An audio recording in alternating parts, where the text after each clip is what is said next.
Tá gravando? Então, boa tarde.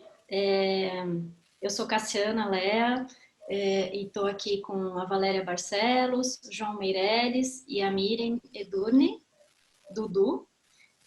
Hoje vamos conversar um pouquinho sobre o psicodrama online, hoje dia 19 de setembro, agora são 13h15, e a direção foi da Valéria Barcelos, com a proposta a partir, né, do título O Túnel do Tempo. Val, o que te levou a propor o trabalho com esse título? O túnel do tempo, porque a gente está pensando no antes e o depois da pandemia, né? E a gente está no antes e no durante. Não sabemos ainda o que vai acontecer depois. Então, eu pensei um pouco em buscar momentos que ficaram para trás, em função de que agora parece que tudo parou no tempo. Então, o túnel do tempo pode trazer um resgate de situações que ficaram por acabar e não puderam ser finalizadas. Agora, o trabalho me surpreendeu, porque eu comecei falando do impacto que está sendo aqui em São Paulo, né? Ontem e hoje teve muita fumaça no céu, então a gente sente, você sai para caminhar, você sente essa fumaça, sente esse incômodo. Então, eu fiquei muito mobilizada com os bichos todos, né?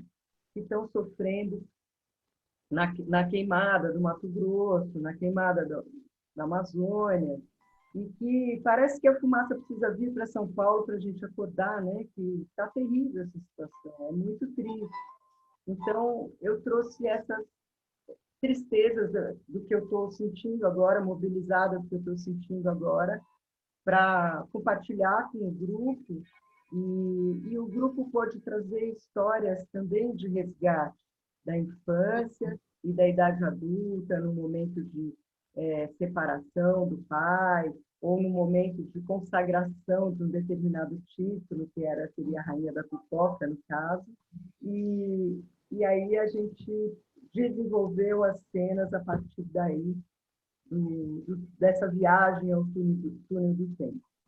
Então, Você pediu um minuto de silêncio, né, em homenagem aos animais que estão sendo, né, que estão morrendo, e também a questão da pandemia, né, pessoas e animais e plantas e muitas coisas. Bem-vinda, Luzia. Olá, desculpa. Olá. Imagina.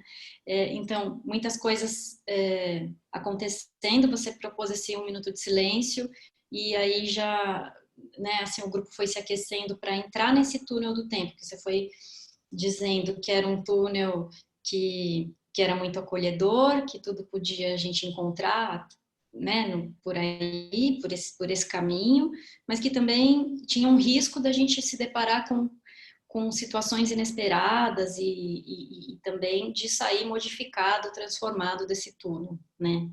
E, enfim, o trabalho tinha, né? Eu registrei pouco menos de 40 pessoas, 37, talvez 38, e assim, 5 pessoas quiseram contar as suas cenas, né, que visualizaram ou se depararam com elas a partir do túnel do tempo, e aí você pediu então para o grupo escolher, né? Acendendo, ligando e desligando as câmeras.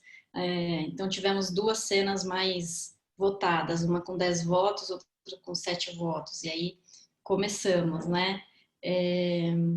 Você quer comentar alguma coisa até agora? sim, acho que o minuto de silêncio foi em homenagem às vítimas do Covid, em homenagem aos animais.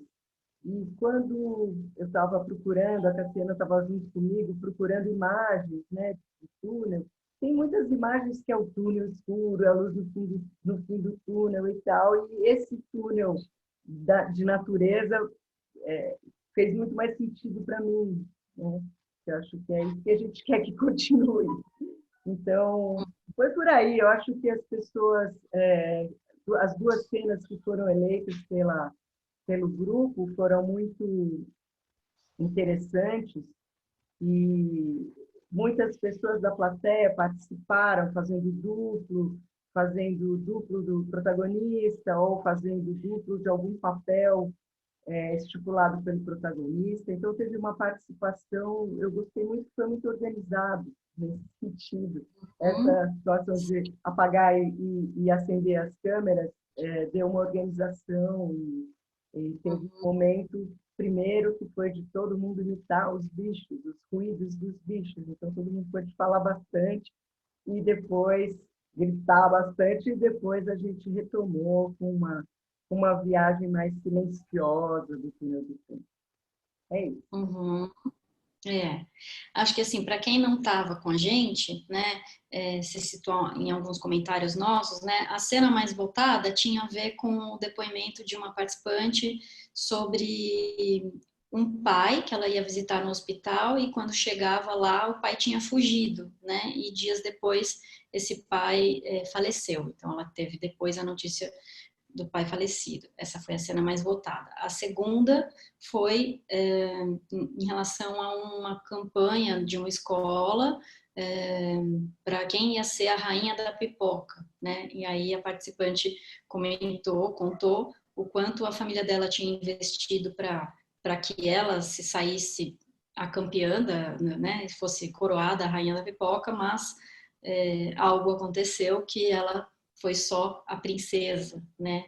E aí, então, como a Valéria disse, né? Muita gente pôde entrar nos diversos papéis, ex-auxiliares formais ou não, né? Profissionais ou não.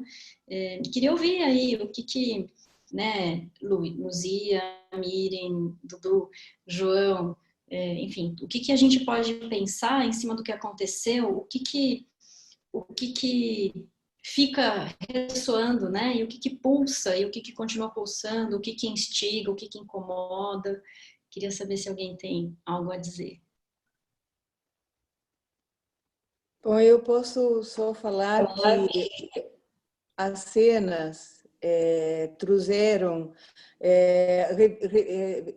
a vida, né, de muitas pessoas que estavam nesse grupo e rememorando momentos de diferentes maneiras, mas que tocou e eu acho que foi um acolhimento para todos, porque eu senti que isso acolheu mesmo e deu essa possibilidade da pessoa de se abrir, expressar e essa liberdade de poder reconhecer, né? Que tem momentos que podem ser revividos com um entendimento diferente e, digamos, é um bálsamo. Eu senti que isso também foi um bálsamo para muitas pessoas que ficaram dentro das cenas também. Continuando um pouquinho o que você diz, Dudu, a questão do túnel do tempo também é uma alteração na relação espaço-tempo, né? Então, da imagem e o minuto do silêncio e os sons, os aquecimentos, que eu acho que você foi muito feliz, Valéria, em propor, levou a um estado anímico de sentimentos, de fantasias que necessariamente eu acho que aí criou o contexto que as pessoas pudessem penetrar e serem penetradas através dos seus sentimentos, da sua história, das suas identificações, né? E tanto é que as duas cenas trouxeram questões, uma que era a questão do racismo estrutural, né? E a outra a questão do preconceito também, e junto com o preconceito as culpas, tá certo? E que mexe muito com um momento existencial que nós estamos vivendo, né? E que estamos discutindo e que é uma das coisas que a pandemia vem realçar, né? A assimetria social, o preconceito, o medo, né? Tudo as suas decorrências.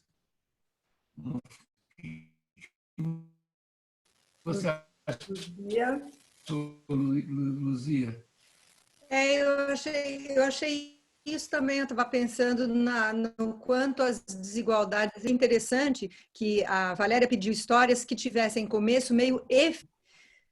E as duas histórias, elas, embora tivessem um fim, elas não acabaram para aquelas pessoas. Não são histórias acabadas, são histórias que tiveram um ponto de mutação, na verdade. mas que dentro daquelas pessoas continuam vivas, e acho que foram muito representativas, não só do grupo, mas também do momento planetário que nós estamos vivendo, né? Quando... É isso mesmo, Luzia, que a gente está vivendo mesmo, né? A proximidade da morte, né? Que a gente não tem um fim, e não sabe como é que é o fim, né? Então, com isso coloca também uma questão, que vida que nós temos e que nós tivemos, né? Então, é um outro tempo, é um tempo fenomenológico, é um tempo existencial, né? Então, remete a esses sentimentos que foram trazidos, né, à tona. Desculpe, eu te interrompi, mas... Não, é isso mesmo. Você interrompeu para complementar, né? Para fazer o polo complementar, mas é isso mesmo. Eu acho que o grupo é soberano, não é? Moreno falava, né? Confia no grupo. São histórias muito fortes. A primeira história traz a questão do não saber, de não termos o controle sobre a vida, da gente de repente ter a certeza de tudo e não ter a certeza de nada, que é uma pessoa que chega no hospital porque o pai foi internado por alguém que não era ela, mas alguém ajudou o pai a se internar, e quando ela chega no hospital, o pai tinha fugido, o pai não estava, né? E, portanto, e ela só reencontrou o pai quando soube da morte. E eu acho que a pandemia, ela nos traz muito isso. Eu acho que ela representa muito isso, né? A gente ficar real, naquele... né? Foi real. Quantas pessoas foram contagiadas, foram para o hospital e não saíram de lá mortos, a família não viu, não conseguiu nem enterrar, ou seja, é uma morte que ainda não tem um enterro coletivo, não tem um luto, né? Então, acho que foi muito rico, né? Assim, a gente já, né? Quem já vivenciou aí o psicodrama já deve ter visto isso, mas é sempre muito emocionante quando o protagonista, né, ou o público tem a oportunidade de, né, ver o quanto é um tempo paralelo ou realidade suplementar, não sei se a gente pode chamar dessa forma, né, mas para fechar alguns ciclos, né? Então, assim, como assim falar com o meu pai que já faleceu, sem que seja numa sessão espírita, né? Ou uma coisa não exclui a outra, mas assim, e poder organizar isso, e poder simbolizar isso a partir também da fala de tantas pessoas que se colocam nesse lugar, né? Então, assim, até alguém disse, puxa, talvez seu pai tenha sido generoso de alguma forma escolher, talvez, que você, né, morrer sem que fosse perto de você, né? Acho que é muito emocionante, é muito lindo mesmo, né? E o quanto, como o João estava falando, né, nessa fase de pandemia, quanta gente pode se beneficiar, né? Porque muitos falam no compartilhamento e muitos não falam, mas ficam ali, ninguém vai embora, né? Então, Cassiana, é a tragédia da Antígona, né? Que não pode enterrar o irmão. É o que a gente está vivendo, a tragédia da Antígona, o tempo inteiro. E acho que bem lembrado pela Lucia, né, que está falando de Portugal, que a proposta era que as histórias tivessem começo, meio e fim, mas as histórias tinham começo e meio, e o fim foi refeito, né? Foi resgatada a história e foi refeito a partir do grupo, do acolhimento do grupo. Eu acho que o grupo é esse túnel, né, que acolhe tudo, e é sábio, soberano, como disse, bem lembrado aí pela Lucia, né? E a segunda cena da rainha da pipoca, não é?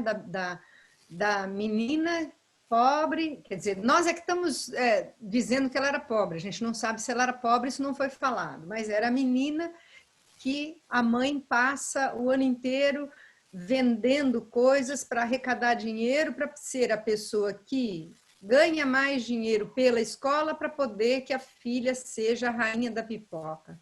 E aí a mãe da outra, que tem muito dinheiro, descobre quanto que essa mãe tinha arrecadado e coloca um dinheiro a mais e fica com a coroa da rainha da pipoca, e a menina fica só como princesa, né? E é a história da crise de valores que nós estamos vivendo nesse momento. Nesse momento, quem tem dinheiro põe um pouco mais de dinheiro e consegue que o filho tenha a vaga na escola, que o outro que tem menos dinheiro não consegue. põe um pouco mais de dinheiro e consegue um respirador no lugar daquele outro que não consegue. Portanto, essa crise, né, brutal que nos assola e que com a pandemia acaba como se tivesse levantado a pedra e a gente está vendo por baixo da pedra aquele monte de vida, mas que está escondida ali por baixo, né? Aqueles vermes e aquelas coisas que vivem por baixo da pedra, né? Você sabe, Luísa, que está me lembrando essa frase que nós estamos vivendo, que começou, que me atormenta, que é Brasil acima de todos, Deus acima também de todos. Né? Que Deus é esse? Né? É o Deus dinheiro? Né? É o Deus que desumaniza as pessoas, né? As relações, né? onde os nossos sentimentos e nós somos transformados em consumidores, commodities, números mortos, porque, olha, hoje a gente fala número de mortos aqui como se fosse o número da loteria, que saiu na loteria, ou seja, hoje morreram quantos? 800, 1000? Né? Então, como se fôssemos números de planilhas, né? E que pessoas e seres humanos que interessam e que não interessam mais. Né? E aí mexe com a questão mesmo do preconceito, e quando o preconceito toma conta, ele é excludente, né? Ele exclui a diferença. E hoje, eu acho que o verdadeiro sentido, e que eu acho que o trabalho hoje deu, é a possibilidade de um acolhimento através das diferenças, e não através da exclusão. Então, dentro desse sentido, poder, uma pessoa que foi discriminada enquanto 8 anos de idade, porque acabou sendo a princesa pobre, negra, e hoje pode ser a rainha da pipoca acolhida através de um túnel do tempo, dos afetos de pessoas desconhecidas, talvez nós sendo hoje aquele público imaginário que ela, quando criança, imaginava recebendo os aplausos como rainha. Né? Então, eu acho muito legal estou trazendo essa relação de tempo e de espaço, porque é dentro desses sentimentos que os seres humanos vivem, não é através de número, não é através de categorias, não é, né? E o Deus dinheiro acabou tornando o ser humano um nada, né? Que foi uma outra coisa trazida também por um personagem lá no grupo, né? O quanto que estava sentindo que vivíamos num mundo de mentiras. E também ver que a humanidade, né, parou e continua tudo o mesmo. Isso independe do tempo que passou do túnel. Acontecem as mesmas coisas, logicamente, piorando ainda, né? Essa é a grande... O psicodrama público acaba sendo uma ágora, né? Um palco para se discutir todas as questões universais, e acho que o drama universal, os dramas universais, as tragédias universais. Então, nisso podem ser pessoas desconhecidas, mas que o trabalho de psicodrama público conduz à sintonia de aspectos semelhantes e todo mundo embata num sentimento semelhante. Vamos terminando, então. Eu agradeço a presença do João, da Luzia, da Dudu, da Cassiana. Cassiana, quer falar mais alguma coisa? Acho que a gente pode continuar, né? Parte 2, parte 3, porque tem muitas coisas, né? Estava olhando a Luzia, lembrando dos papéis que ela desempenhou, né? Na educação. Então, quantas pautas tivemos, né? Além de sentimentos, mas política, meio ambiente, educação, enfim, tantas coisas, né? Então, assim, Val, né, eu poderia te perguntar aqui, mas fica para outras discussões. Por que trabalhar com 2 cenas, né? Como seria se tivesse aprofundado numa só, por exemplo, né? E depois, quando você propôs para passarmos para o compartilhamento, as pessoas ainda continuaram a segunda cena, né? Porque foi forte, né? Então, eu acho que tem muita coisa para a gente pensar, mas realmente meia hora depois da sessão a gente ainda fica muito mergulhado nas emoções, né? Quero agradecer e parabenizar. Para mim foi um prazer e adorei terminar com uma pintinha no nariz. Foi muito bonito. Adorei a minha pintinha, vim embora com a pintinha no eu nariz. tenho. Relembrando a minha pré-escola, né, onde eu compartilhei que me sentia especial e todas as crianças naquela sala se sentiam especiais, não tinha uma competição naquele momento, né? É isso. Então, obrigada e até a próxima, né? Agradeço a todos vocês. Beijo. Beijo.